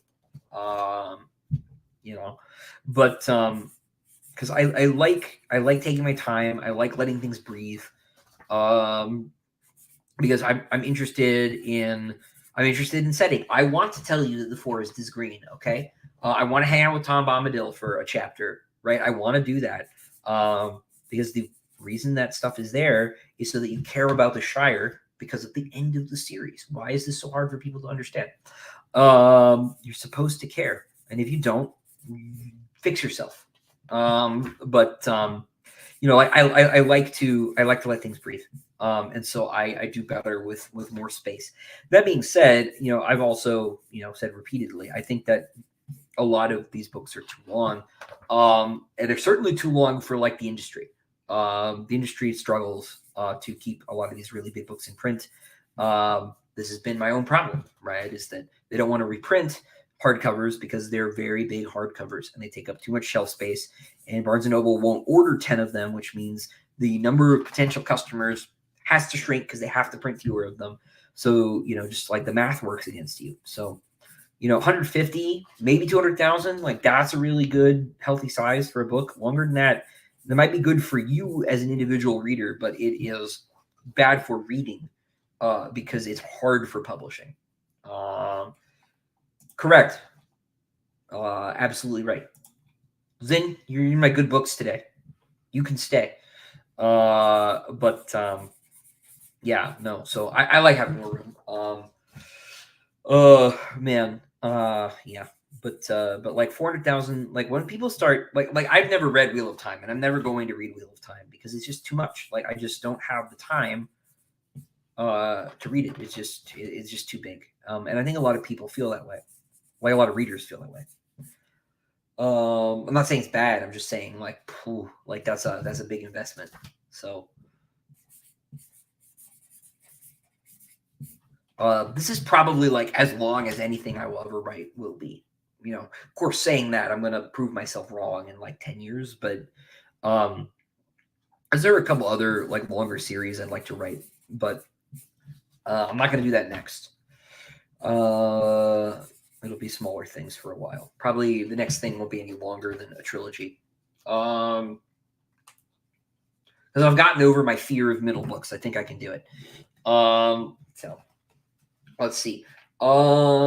That was 500. So those are done. But fear not, I still have the lettered copies to sign, and then I have the extras. So I will still hang out. So I'm actually signing like 700 or something. But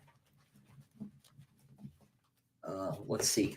Amy says Royal Game was brilliant. Setup, payoff, nods to us readers. The core series perfectly balanced. Love that short story. Well, thanks. I really love that one too.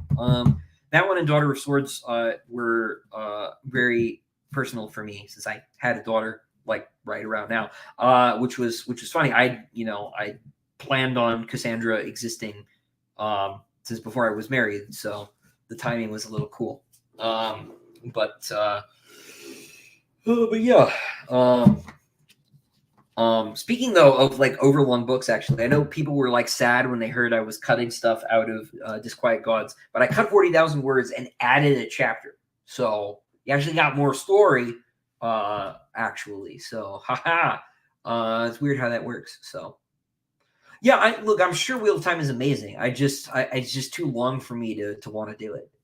That's all. I'm not. This is not a dig at Jordan or Sanderson. I just don't want to. It doesn't like that form factor does not appeal to me. So no, Zen. Yeah, I got you, but no, there's still just the one point of view. There's not, with the exception of like that weird chapter in Ashes of Man where Bach is telling her story and Hadrian is recording it. There's not ever going to be another kind of point of view character in Sun Eater. It's just Hadrian. Now, when I do other stuff in universe, like sure, right, but the next book won't be Hadrian. Book 8, which isn't really book 8. It's just book 1 of something else. But the 8th Sun Eater book won't be Hadrian. I kind of want to do a sequel to Dregs of Empire, honestly. I have an idea for a couple more Lorien stories, which I think would be good. I know people want a second Lesser Devil too, but I don't know when that'll happen. Honestly, Lesser Devil 2 is like mostly a romance novel, and I don't know, would be mostly a romance novel, and I don't know that I'm going to do that. So, but we'll see. It's a bit more like a Regency comedy kind of thing, I think, but who knows? Logan, I read 8 books at a time, some on audio. I drive a lot and listen. Only halfway through Empire of Sights. Well, thank you for being here, Logan. I appreciate you coming on in. Let's see. Eric says, we all know you love Dante with all your references, and I saw Conrad reference Kurtz and Helen Dark. Are there more references that might go over our heads? What are the deep cut literary references? The references that like very few people, we talked about this a little bit earlier because Donald is on the ball. That most people have like not called out at all is that there are a lot of poetry references, and those poetry references are often like there's a bit where Hadrian just quotes Keats for several lines outright, but very often there's a turn of phrase in a sentence that is just borrowed from a poem. There's a lot of Keats in the books hidden just in phrases. Hadrian is just like stealing little phrases from these poets all the time. A lot of Shakespeare hidden in places. There's a lot of Dante. There's a lot of Milton. There's some Homer. There's some Aeschylus. There's a lot, right? Like Hadrian reads this stuff, right? There obviously there's some scripture in some places as well. Which is like it's super weird to me, like how like little conversation there has been, like how few people have noticed like the scriptural elements. I don't know what that says about our culture that like people just aren't getting it. But like there's a lot there.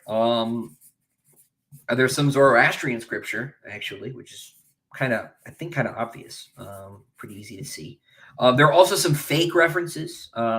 There was one guy who was getting on my case. He's like, people wouldn't be reading this stuff in the distant future. I'm like, bro, we read Gilgamesh now. What's wrong with you? You're wrong.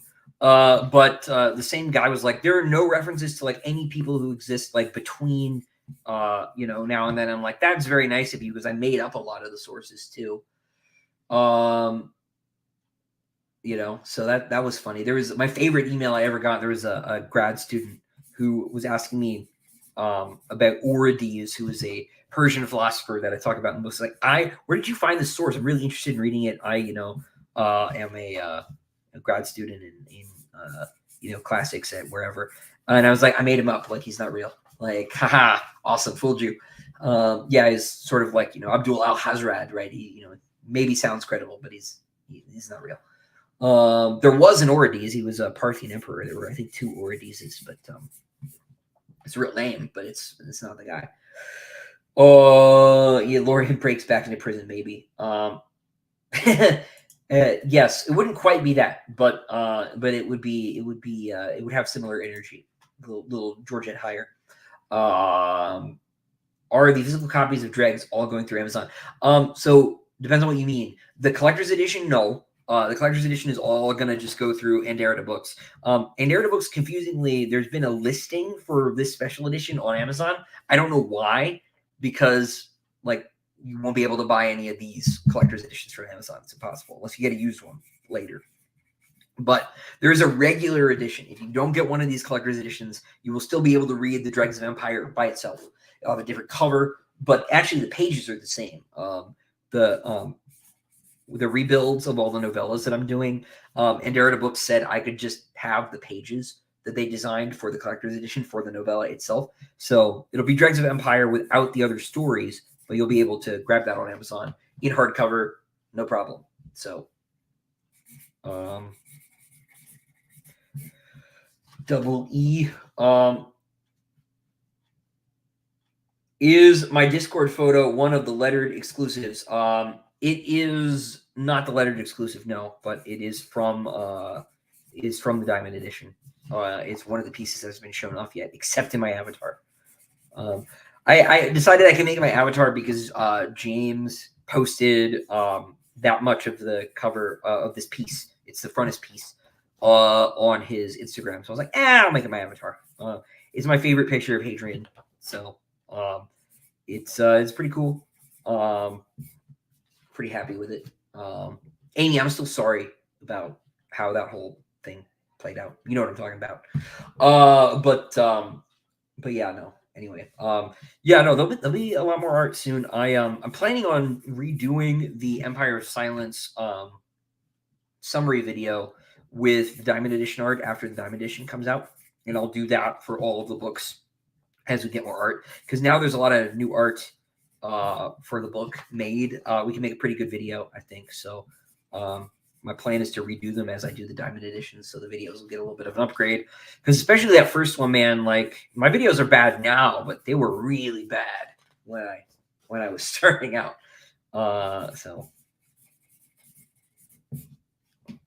Speaking of Discord, is that my wife? No. Okay. Making sure there wasn't any problems. The baby's asleep, but the thing about babies is they don't stay that way. So I just want to make sure everything was cool.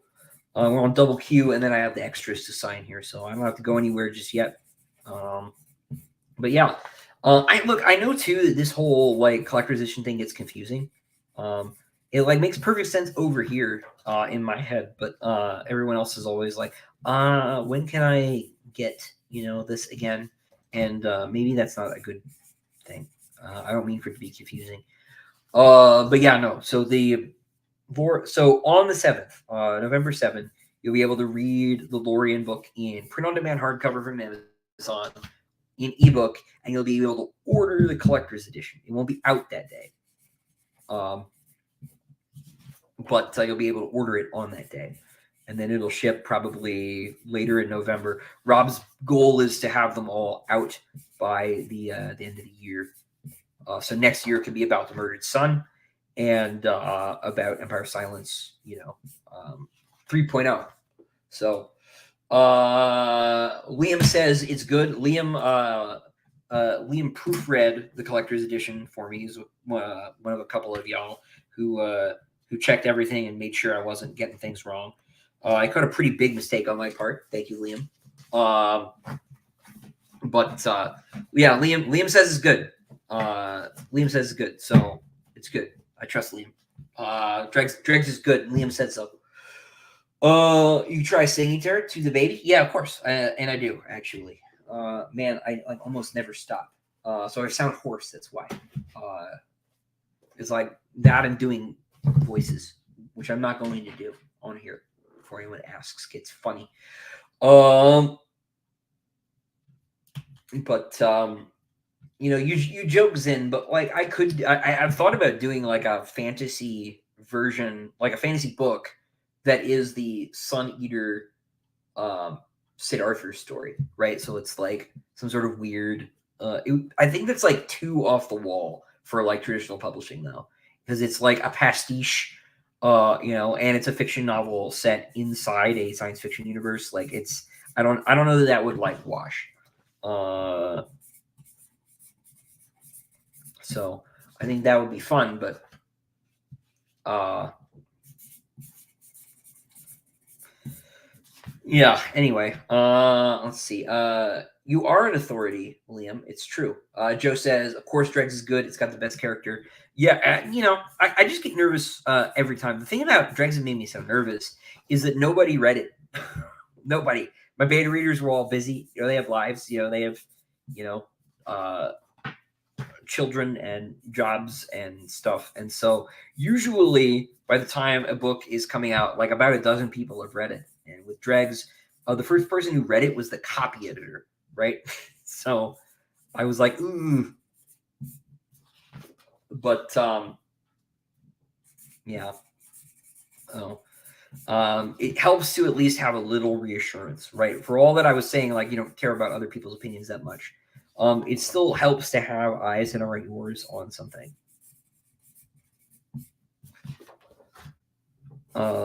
If I don't quite finish all these extras by 10, I'm gonna probably cut it anyway, just because it's quite late here, and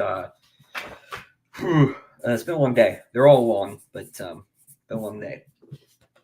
Am I playing Dio for the baby in her crib? Yes, but she prefers Queen, which respect.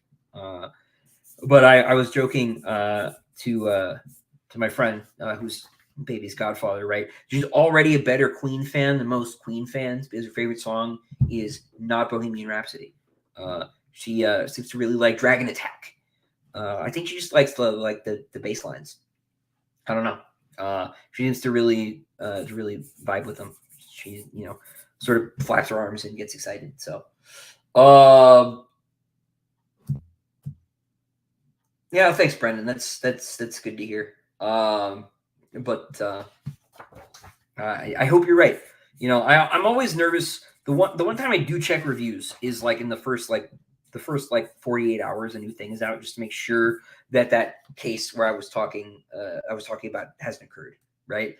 If a book comes out and like everybody is trashing it immediately, then that means it's like you guys, right? And you didn't like it. And if that ever happens, that is my bad, and I need to like take a look at myself, right? But that hasn't happened yet, and I don't foresee that happening. But I really, my sort of thinking, right? When I'm writing, I don't think about y'all at all, right? I just write the story. I'm writing it for me, and that's another thing too, is like, you go to these writing workshops, especially if you go to like the independent publishing groups, right? Like 20 books to 50K, to talk about writing and market and stuff all the time. And they're not wrong. Like if you want to make money, like that's a good way to do it. But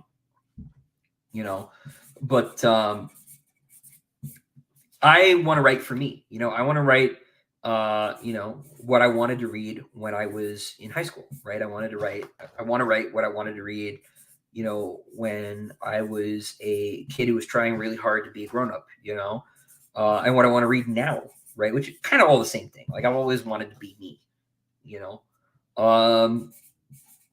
and I only think about like other people's opinions later, but when I do, I think about y'all's opinions because y'all like everything that I've done so far. And if you guys don't like something, then I've goofed up. But if like other people who are just showing up are like, hey, I read your book, it was bad, I didn't like it, like fine, like you were here for 5 minutes, that's fine. But if Orion is ever upset with me, I've messed up. If Zin's ever upset with me, well, Zin, right? But but he did, yeah. Like if Brendan ever says, hey, you messed up, then I messed up for sure. So let's see. Do I have any plans after Sun Eater, another big series in the world, or a new project? So I don't know exactly what's going to happen next. I have a lot of ideas. I have no shortage of ideas. I'm not running out of them anytime soon. But because I have, 5-month-old, and she's the first of a few when I have more than one kid, right? I don't know that I'm going to have the RAM to do another big, 5, 7, 10 book series for the next couple of years. So I'm going to do smaller stuff, standalones, maybe duologies, maybe trilogy, nothing longer than that. For a little bit here. Some of them will be Sun Eater Universe projects. Some of them won't be. Some of them will be, but won't look like it, right? For whatever reason. I don't know. I know people want me to do epic fantasy just straight up. I do have some ideas. I don't know that will be my next move. But I've thought too that I might like do two things next, and then like one a Sun Eater thing and one something else, and have two different publishers and see how things go. I don't know, right? Like I got options. I do have like an idea for another big series in this universe. I won't do that next. I'm gonna take some time off, do something else. I have an idea for another series that's not in this universe that I'm really excited about. It's kind of a sword sorcery thing. If I've been accused of anything, it's been of being derivative. There aren't like nobody big mainstream is writing sword sorcery right now, right? Now, like there are people who are doing it, and who are doing it really, really well. Liam will begin immediately listing them in the chat right now. God bless you, man. But like high profile, and nobody's doing that, right? So, why not me, right? So I might do that. Like maybe it'll be more Sword of Planet. I don't know, right? I got some ideas. There's a book about robots I want to do eventually. I don't know when. But they're ideas, right? But yeah. So the next little bit will be some standalones or like smaller projects, just to like get a lot of these other ideas that I have floating in my head, out there, and because then once those clear up, like I was saying, like with getting book 7 out of the way, I'm gonna have more bandwidth in my head that isn't being taken up by Hadrian anymore. He will have gone to sleep, and I don't know like what's gonna fill that gap, because it's not like my brain is going to like stop making noise and screaming at me all the time, right? So something new will show up. Who Wants to Live Forever freaking rules. I am also a massive Highlander fan. It's Kind of Magic is just a good album, just all the way through. It's probably top 5 for me. My favorite Queen album is Queen 2. Night of the Opera, obviously. I was picking on Bohemian Rhapsody, but it's Bohemian Rhapsody, right? Although Prophet Song is the best track on Night at the Opera. No doubt, no question. I tend to like Brian May's songs the best, the ones that he wrote. I think he's the best songwriter of the four. But that's like, like what's your favorite ice cream flavor? You can't go wrong, right? Like all 4 of them are great. But I like Brian's songs the best. He's the biggest nerd of the bunch. But Queen 2 is my favorite. I love like Ogre Battle. I love March of the Black Queen. Those are just all great tracks. Queen 2 freaking rules. It's probably the most metallic of their albums too, which is probably why I like it so much. But also White Side, Black Side, come on, like that's neat, right? Like more albums should have ripped off that idea.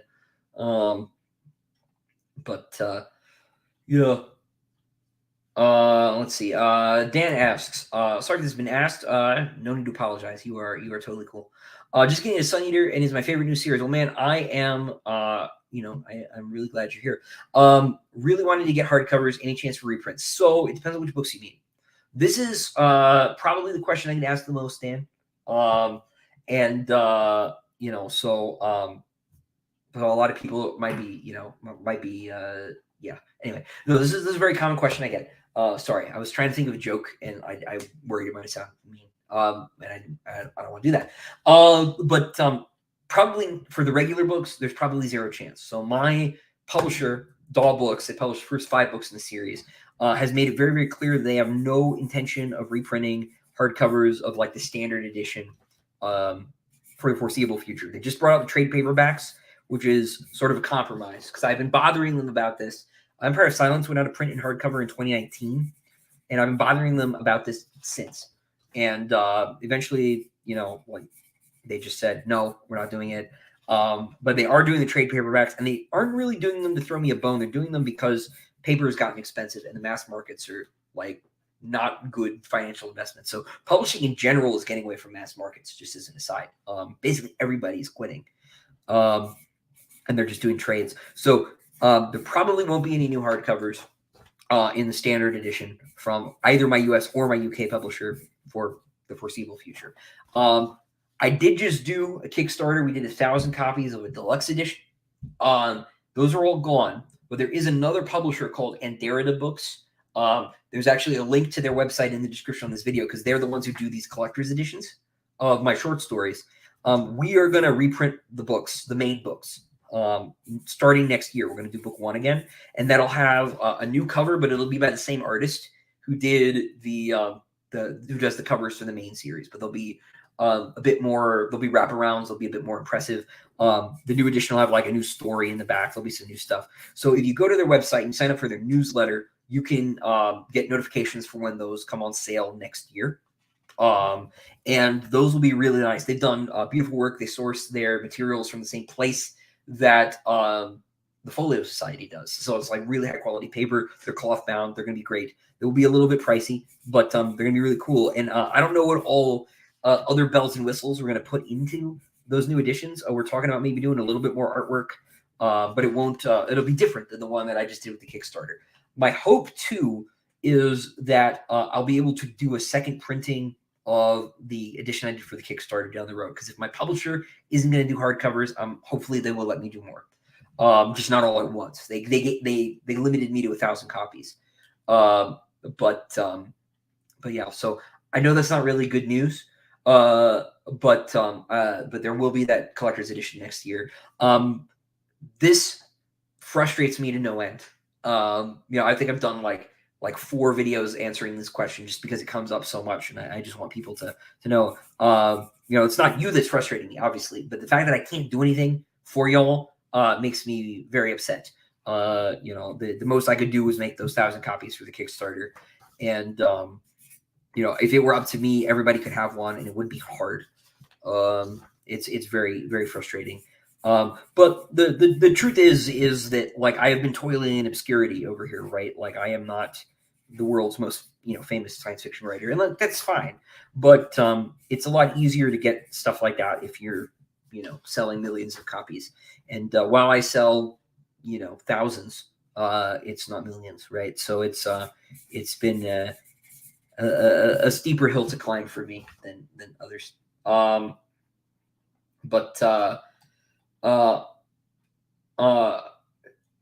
Yeah. So anyway, but thanks for being here. Matt, yeah, no, we got you covered. But that's a super important question. It's one that I think about more and more every day. Yeah, we'll see what happens. I'm really leaning towards that like sword and sorcery thing. I think it'll be fun. And I can always do like one of those and like not do, the whole thing at once. So we'll see. Dan, to clarify too, there's no late backing on that because my publisher capped me initially at 500 copies, and those went in an hour. So I went back to them and said, "Hey, can we please do 500 more?" And it took us like 2 weeks, but we finally got approval for that, and 1,000 was all they're willing to countenance right now. But my hope is, so we have the rights to do the first 3 books. My hope is after we do book 3, I can go back and get the rights to 4 and 5, and I don't foresee that being a difficulty.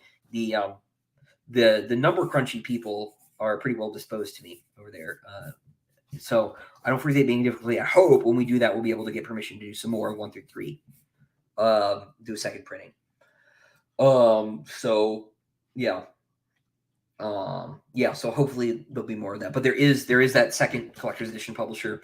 And hopefully there's no reason there can't be a third either. So maybe there'll be another small press that's interested in doing a nicer edition at some point in the future. I know some people think that I have like a deal with Broken Binding, but I do not. It seems like they like the books over there, but we haven't spoken or anything. That would be super cool though. I like their work. Well, thanks, Brad. That's really kind.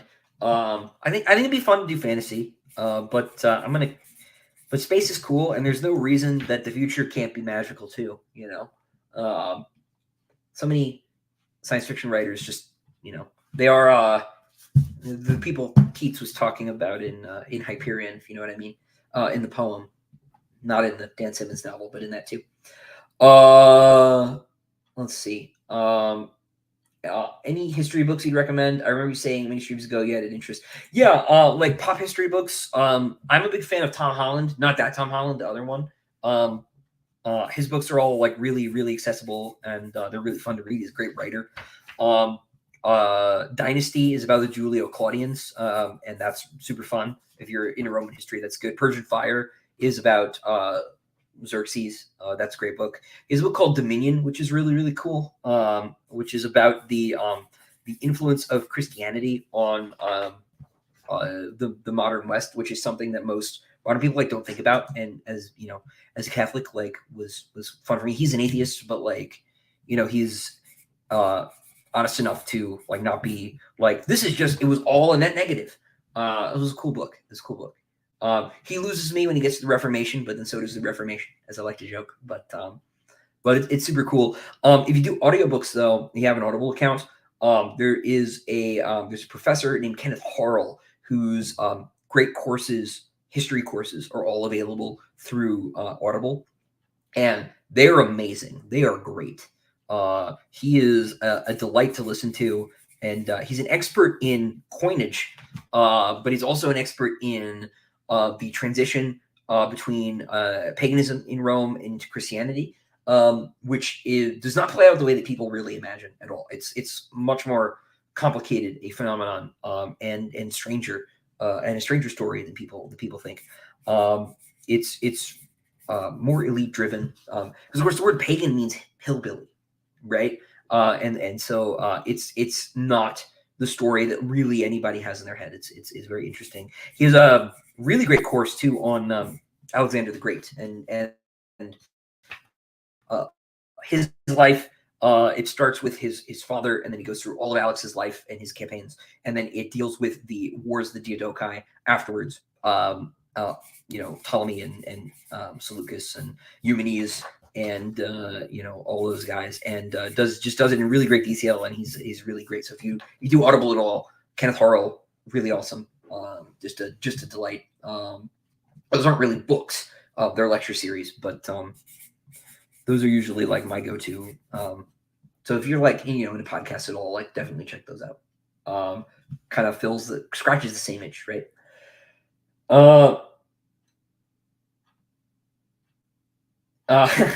Yeah, Brendan, you're not wrong. Dan Simmons is probably probably who I'm closest to in a lot of ways. As I like to joke, right? I learned that I could reference other books from Hyperion in the first place. So the fact that I reference other books is a Dan Simmons reference. Let's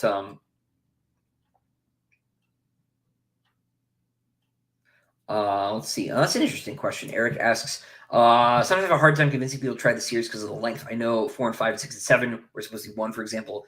Any possibility of a radio edit of the series? If somebody wanted to try to do that, that would be really interesting. Abridgment is kind of a lost art. We don't really do it anymore.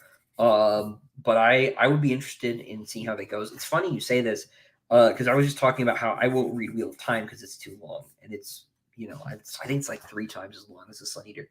But I don't know. Maybe maybe that would be interesting. But yeah, probably not though, because people don't really do abridgments anymore. We used to abridge books mostly for audio back when they had to go on cassettes. Actually, one of my coworkers when I was at Bain, that was like one of his first jobs was abridging books for recorded books back in the day. Which I think would be kind of interesting, but that is a that's sort of a lost art. Yeah. Cole said, yeah, that would be Dynasty. I'm almost certain. I think he might have another book on Caesar too, but I think that's Dynasty, which is great. Tom Holland's a delight. The Spider-Man guy's okay. More of a Toby guy, but that's all right. But yeah, I'm sure he is sick of those jokes. But anyway, Daniel Rivera, welcome. Thank you for reading. Thank you for being here. Yeah, I just wish I had better news. The hardcover thing is deeply frustrating. Man, I have like I'll finish these. I have like maybe a dozen left. We're at 10 o'clock. So we got like maybe one or two more questions. I will take them and then we can wrap things on up. Because I actually need to finish the typesetting for the Diamond Editions tonight. There's like one more graphic thing that Jenna and I need to work on. So I'm going to go do that. We're going to go do that and then going to go to sleep. So Coffee, thanks for being here.